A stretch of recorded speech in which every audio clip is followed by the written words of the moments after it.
As you heard in that piece, one of Pat's greatest legacies was his stand with the state of Israel and the Jewish people. Israeli and Christian leaders in Jerusalem shared their gratitude for that steadfast support with CBN Middle East Bureau Chief Chris Mitchell.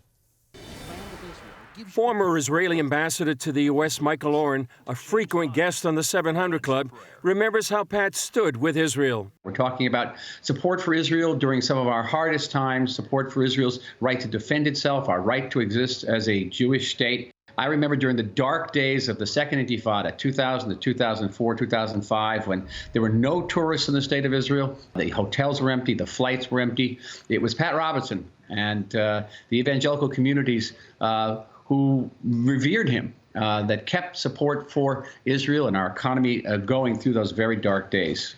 We owe him an historic debt. In 1974 in the Mount of Olives, Pat vowed to the Lord he would always stand with Israel and the Jewish people. He certainly kept his vow to the Lord, and we are the grateful recipients. Jerusalem Deputy Mayor Flor Hassan Nahum remembers Pat's friendship and love for the city of Jerusalem. We had no better friends than leaders like Pat Robertson for the city of Jerusalem, for advocating for the embassy move, for advocating for the full recognition of Jerusalem as a capital city of the state of Israel and the Jewish people. He saw us as no less than a holy proof that God exists. The plight of the Jewish people, how we got here, for him was nothing short of a miracle. In 2010, the International Christian Embassy Jerusalem presented Pat with a Lifetime Achievement Award for his unwavering support for Israel. He stood up for Israel and made that commitment to stand with this nation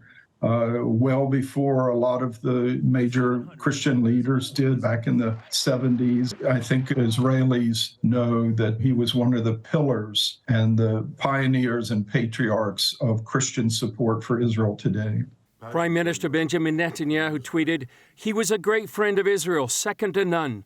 Over the decades, he led millions of his followers in supporting the Jewish state.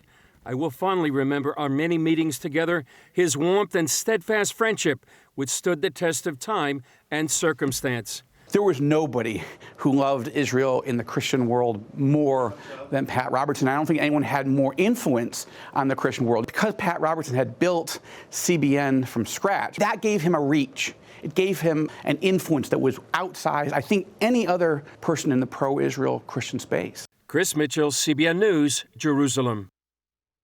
An incredible life, and as I shared with my family last night, we would not be here without him. Gordon? We will stand with Israel. We will continue our support for the Jewish state.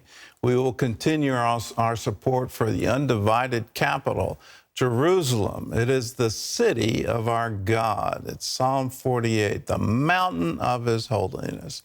And here's the conclusion of that psalm. For this is God, our God forever and ever. He will be our guide, even to death. And he was our God. He was my father's God. He will be our God, even unto death.